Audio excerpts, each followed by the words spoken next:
அடுத்ததாக இந்த வரலாற்று சிறப்புமிக்க நிகழ்ச்சியினுடைய துவக்க உரையை நமது மகால் கமிட்டியினுடைய துணை செயலாளர் ஜனாப் வி முகமது ரிஸ்வான் பிகாம் அவர்கள் உரையாற்றுவார்கள். அல்லாஹ்வின் நல்லடியார்களே, கண்ணியமிக்க பெரியோர்களே, தாய்மார்களே, உங்கள் அனைவருக்கும் என் முதற்கண் சலாத்தை தெரிவித்துக் கொண்டு எனது துவக்க உரையை துவங்குகிறேன். அஸ்ஸலாமு அலைக்கும் வரஹ்மத்துல்லாஹி தஆலா வ பரகாத்துஹு.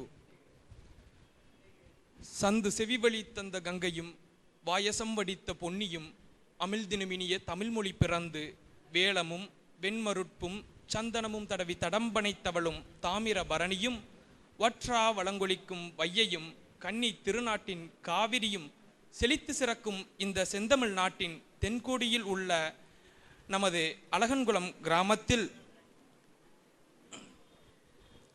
கடல் கடந்து வந்து இங்கு அலைகடலென திரண்டிருக்கும் எமது இம்மண்ணின் மக்களை காணும்போது எனது கண்களில் ஆனந்த பெருக்கெடுக்கின்றது. இந்த சங்கமத்திற்கு வழிவகை செய்த நமது டாக்டர் ஹாஜி எஸ்ஏஎம் நூருல் அமீன் அவர்களுக்கு எனது மனமார்ந்த நன்றியை உரித்தாக்குகின்றேன். ஒரு மனிதன் அல்லாஹ்வின் பாதையில் முழு அர்ப்பணிப்போடு பிறருக்கு பயன்படும் வகையில் எப்பொழுது தானிக்கின்றானோ அதுவே வக்பு செய்தல் என்பது நாம் அனைவரும் அறிந்ததே. இதை பற்றி பேச இமாம் அவர்கள் காத்து கொண்டிருக்கின்றார்கள்.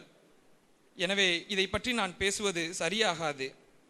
இதனை விடுத்து இதற்கு அப்பாற்பட்டு நான் உங்களிடம் வேறு சிலவற்றை பகிர்ந்து கொள்ள மிக ஆவலாய் உள்ளேன். இங்கு கம்பீரமாய் நிமிர்ந்து நிற்கும் இம்மகாலை டாக்டர் அவர்கள் வெறும் பொருட்செலவோடு மட்டும் நிறுவிவிடவில்லை. அதற்கும் மேலாக தமிழ் மொழியாம் செய்வதை திருந்தச் செய் என்ற கூற்றுக்கிணங்க தன் நேரடி பார்வையின் கீழ் இந்த பணிகளை மேற்கொண்டு இப்பணிகள் துவங்கிய நாள் முதல் ஒவ்வொரு கட்ட பணிகளுக்கும் இங்கு விரைந்து வந்து முழு அர்ப்பணிப்போடும் ஈடுபாடோடும் ஒவ்வொரு அங்குலமாக இதனை ரசித்து கட்டி முடித்து இன்று அல்லாஹ்வின் பாதையில் இம்மக்களுக்காக அர்ப்பணம் செய்கிறார்கள் என்றால் இது சாதாரண விஷயம் அல்ல. நம் சரித்திரத்தில் இது ஒரு முன் உதாரணம். அண்மையில் எனக்கு அன்னார் அவர்களின் தந்தையார் ஹாஜி எஸ்ஏ முகமது இசாக் அவர்களின் வாழ்க்கை வரலாற்றை படிக்கும் வாய்ப்பு ஒன்று கிட்டியது. படித்தபோது எனக்கு ஒரு குழப்பம். இது தந்தையாருடைய வரலாறா அல்லது தமையனாருடையதா என்று. பின்புதான் உணர்ந்தேன், தகப்பனாருக்கு தப்பாத தமையன் இவர் என்று.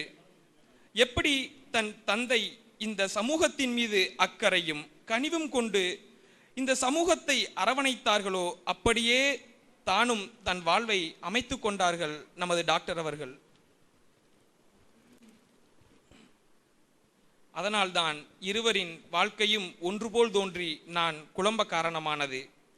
தோன்றின் புகழோடு தோன்றுக அக்தைலார் தோன்றலின் தோன்றாமை நன்று என்ற கூற்றுக்கிணங்க தன் தந்தையின் நற்பெயருக்கு மேலும் மேலும் பெருமை பல சேர்த்து தன் தந்தையின் பணியை தானும் தொடரும் இந்த தமையனாருக்கு மேலும் பற்பல உயர்வுகளை தந்து இவர்களை மென்மேலும் கௌரவித்து இவர்களின் பணியை தொடர எல்லாம் வல்ல அல்லாஹ் மேலும் மேலும் கிருபை செய்வானாக என்று கூறி வாய்ப்பளித்தமைக்கும் என் வாய் பேசிக்கொண்டிருந்ததை பொறுமையாய் கேட்டுக்கொண்டிருந்தமைக்கும் நன்றி கூறி விடைபெறுகிறேன். வாஹில் தவான அல்ஹம்துலில்லாஹி ரப்பில் ஆலமீன். அஸ்ஸலாமு அலைக்கும் வரஹ்மத்துல்லாஹி தஆலா பரகாத்துஹு.